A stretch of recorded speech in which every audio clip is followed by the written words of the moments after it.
मान भाई, थोड़ा सा मैं अब माशरे के मुतालिक बात करना चाहूँगा कि हमने देखा है कि हमारे माशरे के अंदर, क्योंकि हम एक इस्लामिक माशरे में रहते हैं, और इस्लामिक सोसाइटीज़ के अंदर दीन का बहुत अमल दखल होता है लोगों की ज़िंदगियों के ऊपर। हमने देखा कि जो स्कॉलर्स होते हैं, उलमा होते हैं, उनका एक बहुत इम्पैक्ट होता है हमारी सोसाइटी पे। और उनका इम्पैक्ट होने के साथ साथ उनके ऊपर बहुत बड़ी जिम्मेदारी होती है माशरे के हवाले से। हमने देखा कि एक कल्चर होता था जहाँ पर मनाजरे होते थे, और वहाँ पर जो स्कॉलर्स होते थे वो आपस में बैठकर, चाहे वो किसी भी मसलक या किसी भी स्कूल ऑफ थॉट से हों, वो आपस में जो भी मामलात होते थे एक स्पेसिफिक टॉपिक्स के ऊपर गुफ्तगू करते थे। और एक रिस्पेक्ट उनका एलिमेंट उनके दरमियान मौजूद रहता था। लेकिन आजकल अगर हम देखें कि हमारे यहाँ स्कॉलर्स सोशल मीडिया प्लेटफॉर्म्स को इस्तेमाल करते हैं, और वो आते हैं, आने के बाद फिर वो कोई एक बात कर जाते हैं जिसके ऊपर किसी दूसरे स्कूल ऑफ थॉट के जो स्कॉलर होते हैं, या फिर जो आलिम दीन होते हैं, वो उनको फिर काउंटर करने की कोशिश करते हैं। लेकिन कहीं भी ये जो मनाजरे वाला माहौल है वो हमें कहीं दिखता नहीं है। तो आप क्या समझते हैं कि इसका फुकदान क्यों है? और अगर इसका फुकदान ख़त्म हो जाए और वापस जो मनाजरे की तरफ हम अगर आ जाएं, तो और एक दूसरे की रिस्पेक्ट करें, एंड देन उसका फिर इम्पैक्ट हम क्या देख सकते हैं अपने माशरे पे? जी। थियोलॉजी के रेफरेंस में या पर्सपेक्टिव में अगर हम बात करें तो जो आप कह रहे हैं कि मुनाजरे का जो मामला है वो दोबारा से होना चाहिए और म्यूचुअली रिस्पेक्टफुल मैनर। बिल्कुल। आप आप आइडियाज को अपने टेस्ट करें। और आइडियाज को टेस्ट करने का तरीका यही है कि आप जब डिबेट और डिस्कोर्स में जाएंगे तो अपने हम पल्ला आदमी के साथ जाएं। ना कि आप जो है वो एक मोनोलॉग रिकॉर्ड कराएं और उसके ऊपर फिर एक और जो आपके अगेंस्ट कोई बंदा हो वो फिर एक और रीबटल दे उसको, फिर रीबटल का रीबटल आए और फिर ये ना खत्म होने वाला सिलसिला शुरू हो जाए। ये कोई तरीका नहीं है। आप डिबेट और डिस्कोर्स में जाएं। और दूसरी बात ये है कि एक आलिम को ये जेबा भी नहीं देता कि वो अपना आइडिया जो है वो इस तरीके से पिच करे कि कोई कोई क्रिटिसिज्म ही ना हो। नो, आप अपने हमपला आदमी के सामने वो आइडिया रखें। और जहां तक बात थियोलॉजी की हो रही है तो जाहिर सी बात है कुरान और सुन्ना की रोशनी में ही आप रखेंगे उसको, और उसी वही पैमाना है जिसको जिससे जज किया जाएगा कि आपके जो दलील है उसमें दम कितना। अदरवाइज तो कोई कोई और कोई तरीका नहीं है। तो आजकल जो आप ट्रेंड देख रहे हैं, अच्छा अब ये तो थियोलॉजी की बात हो गई जो हम मजहब से बात कर रहे हैं।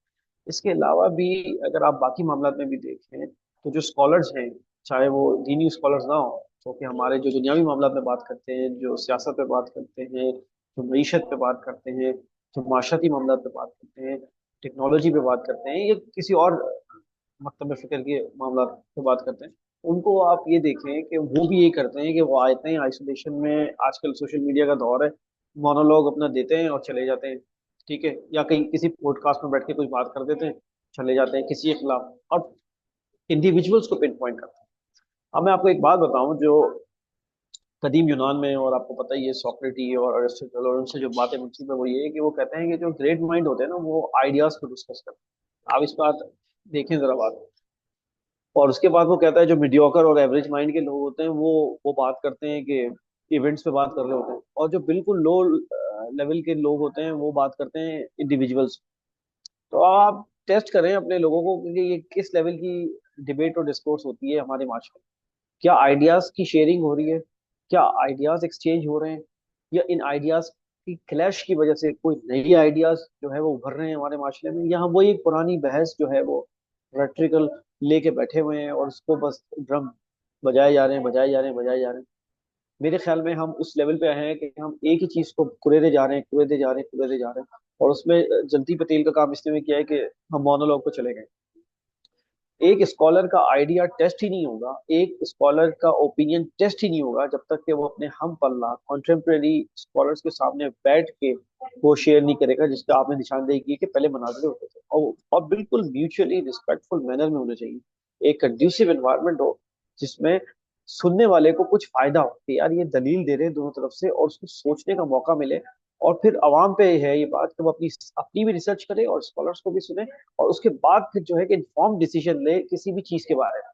तो ये जिस माशरे में होता है, आप देखें ऑक्सफोर्ड यूनियन में डिबेट होती है, आप देखें कि बरतानिया में एक प्रोग्राम आता था द बिग क्वेश्चन, उसमें स्कॉलर्स डिबेट करते थे, आवाम ऑडियंस वहीं पे लाइव सवाल भी करती थी और जो ऑडियंस देख रही होती थी वो भी उससे सबक हासिल करती थी।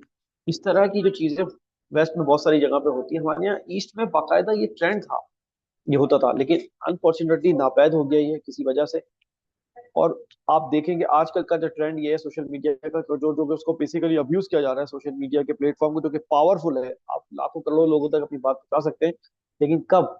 जब आप अपने कोई हमपल्ला आदमी को, जो आपकी नॉलेज के लेवल का आदमी हो, उसको बिठा के अपना आइडिया उसके साथ शेयर करें, और उसके बाद अपने आइडियाज को टेस्ट करें। अगर आप मोनोलॉग देते जाएंगे, तो एक बात और भी है स्कॉलर के लिए कि अगर वो मोनोलॉग देते जाएंगे, तो उनको ये भी नहीं पता लगेगा कि वो खुद भी किस डायरेक्शन में जा रहे हैं। क्योंकि माशरा एक अपनी डायरेक्शन ले रहा है, और वो अपना एक अकेले में सोच के बस अपना मोनोलॉग दिए जा रहे, और कोई उनको जो है वो काउंटर ही नहीं कर रहा, ना वो काउंटर करने की किसी को इजाजत दे रहे हैं। इस तरह का जो माहौल बना दिया है ना पाकिस्तान में, कि काउंटर करने की आप इजाजत ही नहीं दे रहे। क्यों? क्योंकि आप आते हैं अकेले, मोनोलॉग दिया चले गए, तो कौन काउंटर करेगा? तो एक माहौल बनाए, एक कोई फॉरम बनाए, चाहे सोशल मीडिया पे बना लें, चाहे मेन स्ट्रीम मीडिया पे बना लें, जहाँ पे डिबेट और डिस्कोर्स हो। और जो हम असर माशरे के मसाइल हैं, चाहे वो थियोलॉजी से रिलेटेड हो, चाहे उसका ताल्लुक मजहब से हो, चाहे ना हो, वो वहां पे डिस्कस हो, आवाम सुने। और जहां तक बात थियोलॉजी की है, उसमें कुरान और सुन्नत का रेफरेंस कौन स्ट्रांगली पेश कर रहा है, किस तरह दे रहा है, उसको जज किया जाए। और इसी तरीके से बाकी दुनिया में मामलात में भी, क्योंकि आपने कहा कि हमारा दीन जो है वो कंप्लीट है, वो सिर्फ मजहब की बात नहीं कर रहा, वो तो आपकी दुनिया गुजारने के तरीके की भी बात कर रहा है। तो उस रोशनी में देखकर उस डिबेट को फले फूले और आगे बढ़ाए। और कायदे बाय द वे अल्लामा इकबाल का ख्वाब भी यही था, कि वो पाकिस्तान को एज ए लेबोरेटरी के तौर पर देख रहे थे, कि जहाँ पे ये जो आइडियाज हैं, ये जो डिबेट डिस्कोर्स होगा, और यहाँ से हम एक चीज रिफाइंड प्रोडक्ट निकालेंगे, सिस्टम की बात कर रहे हैं वो, रिफाइंड सिस्टम हम निकालेंगे, और ना सिर्फ हम खुद इम्प्लीमेंट करेंगे, बल्कि बाकी उसके मालिक को या दुनिया के जो ममालिक जिनको चाहिए होगा, हम उनको देंगे। तो आइडिया बेसिक ये था आपकी कंट्री का भी, कि जबरदस्त एक इन्फॉर्म एक्सपेरिमेंट की बेसिस पे, एक डिस्कोर्स की बेसिस पे आइडियाज जनरेट करें, अच्छी तरीके से इम्प्लीमेंट करें और आगे एक्सपोर्ट। अनफॉर्चुनेटली हम उस ट्रैक पे नहीं है, हम चले गए हैं दूसरे ट्रैक पे, जहाँ पे हम आते हैं मोनोलॉग देते हैं। और अब मैं नाम ये बगैर आपको बताऊंगा कि हमारा ऑडियंस देख रही होगी और समझ रही होगी मैं क्या बात कर रहा हूँ। लोग आते हैं और उनकी अपनी एक जहनी कैफियत है, उसके मुताबिक वो एक मोनोलॉग देख के चले जाते हैं, और फिर उसका रिपीटल होता है, फिर उसका रिपीटल होता है, और आप एक रैबिट होल में चले जाते हैं जिसका कोई एंड नहीं है भाई। तो वो एक रैबिट होल है, अब आप घूमते जाए उसमें घूमते जाए। तो ये कोई तरीका नहीं है, स्कॉलर्स को जेबा नहीं देता ये बात। करना ये चाहिए कि आप अपने हम पल्ला आदमी के साथ बैठे, जो काउंटर कर सके, आपके आइडिया को चैलेंज कर सके इंटेलेक्चुअली, ये नहीं है। और म्यूचुअल रिस्पेक्टिव मैनर में आप ये बात करें, और फिर आप देखेंगे कि उसमें से बड़ी प्रोडक्टिविटी और सोल्यूशन निकलेगा, जो कि न सिर्फ थियोलॉजी में भी आपकी मदद करेगा, बल्कि जो तो आप बाकी जो मामला जिनको आप दुनियावी मामला बोलते हैं उसमें भी आपकी मदद करेगा। तो वहां से आप आइडिया रिफाइन करके खुद भी इंप्लीमेंट कर पाएंगे और एक्सपोर्ट भी कर पाएंगे, जो कि अल्लामा इकबाल का ख्वाब था। जी। आपको वो एक लेबोरेटरी के तौर पे देखना चाहते थे। तो आपके जो फाउंडिंग फादर्स हैं वहां भी आप कनेक्ट कर पाएंगे, और ये वाला काम भी कर पाएंगे। लेकिन अनफॉर्चुनेट बात यह है कि हम इससे जा नहीं रहे, और इसमें कौन करेगा काम? अगर वो नहीं कर रहे हैं, तो यूथ की जिम्मेदारी है कि वो क्रिटिकल थिंकिंग और क्वेश्चनिंग माइंड के साथ जाए इन स्कॉलर्स के, और उनको हम असर जो मसाइल हैं वो पेश करें, और उनसे उसका हल तलब करें। ये है सॉल्यूशन हमारा। यूथ को पता है कि कंटेम्प्रेरी मसाइल क्या है। अगर सॉल्यूशन नहीं पता यूथ को, ये तो आपको ही पता है, सॉल्यूशन अगर उनको नहीं भी पता, तो उनको ये तो पता है ना कि मसला क्या है। वो लेके वो स्कॉलर के पास जाएं, टेबल करें अपना मसला, बोले सर आप हमें बताएं कि ये कैसे, क्या सोल्यूशन। अब चाहे वो थियोलॉजी से रिलेटेड हो, चाहे ना हो, वो मसला टेबल करें आप। और फिर जब आप टेबल करेंगे, और फिर आप आपको, वो जब आपको सोल्यूशन देगा, तो अब आपको पास सोल्यूशन एक स्कॉलर दे रहा होगा, दो स्कॉलर दे रहे होंगे, फिर आप उसको जज कर पाएंगे, उसमें से बेस्ट पॉसिबल सोल्यूशन पे बात हो सकेगी, उसको रिफाइन करके उस पर डिबेट करा सकेंगे।